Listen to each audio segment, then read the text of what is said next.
VBDCS, why did you start using that double arm gourd buster suplex where you'd pick the guy up vertically and slam him back down face first? I never seen anyone else do that. Well, first off, thank you for noticing that. Mm-hmm. All the original RVD moves, and here's one that could be original that I don't even do anymore. I don't think I ever saw anybody do this, but so it's a combination of like a front suplex, Mm-hmm. pick someone up for a vertical suplex, but you come forward on their face with it. It's a Yeah. combination of that and like a chicken wing, like a chicken wing suplex. And so I used to do this all the time, but I was killing people with it.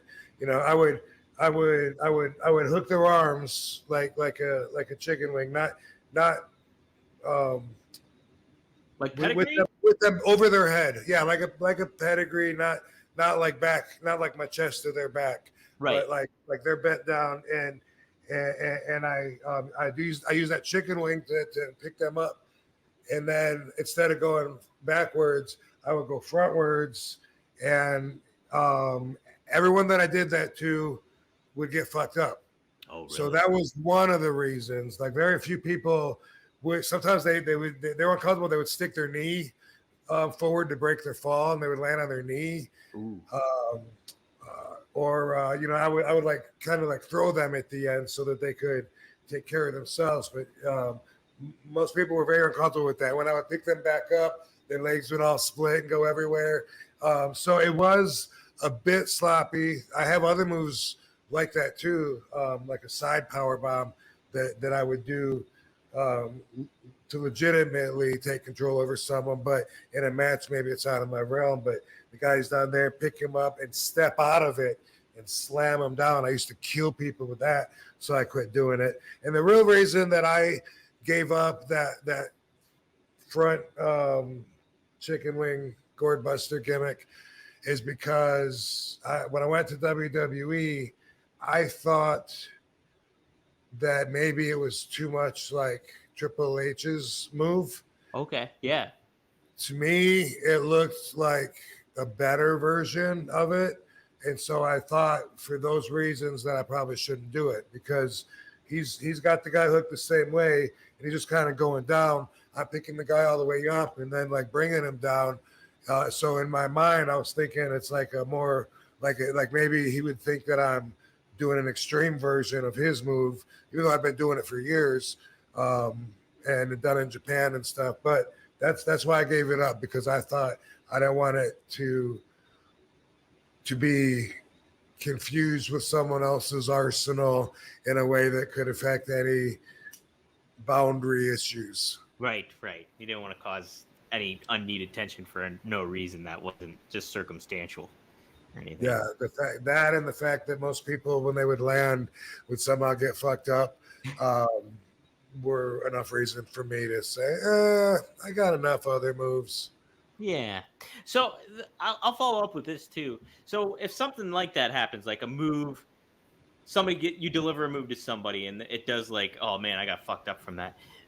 Is it just a matter of like them after the match being like, hey man, that move kind of fucked me up pretty good, or like, and then you just kind circumstantial. It's completely circumstantial, you know, just like you would imagine. It could be great energy, could be funny, could be like my bad, could be anger. You never know. You know? Yeah.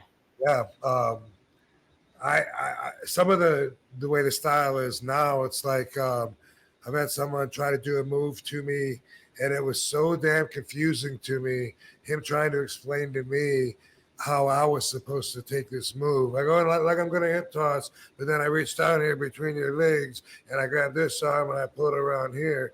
And then like when I grab this and I pull up on here, like jump, but don't jump that way, like jump. And then like lean, but spin into this way while I do it. And what I'll do, and I'm like, can you do this move to me or not? You know, right? Am I doing the move to me? Because no. Boom! I escaped my own move. Didn't even have to go out there. I'm How already about done. that? You don't even have to come out, man. I got it. I got it. Yeah, I did it. I did it. I escaped it. Didn't work. It didn't work. Didn't work. All right. But also, yeah, I mean, there's been times where, like I've knocked people out in the ring and didn't know how they were gonna react, or potatoed them really bad and didn't knock them out. Even like with Ryback one time, specifically, I remember like I kicked him so hard in the mouth, and I felt bad, but I didn't know him or know how he was gonna react, and I couldn't feel him out there. Like I tried, couldn't feel the response, and I think he was angry at himself. We talked about it after, but right afterwards, it's like I gotta wait till I see him before I take my boots off, because last thing I want is to have like one boot halfway off and be like halfway undressed and have someone come back there and be like, "God, motherfucker," because that's just the old school that I'm from. That's like a good possibility. Somebody could be, really, really mad, and even if they're, even if you deserve it at a certain point, like you still gotta. What are you gonna do? You still gotta protect yourself. Right. Exactly. Yeah. When I kicked the business teeth out, I felt so bad, so bad. But I can only apologize so many times, and he was getting more and more angry, and of course he is. I would be too, But it's like, dude, okay, so now what? You know what I mean? I'm sorry.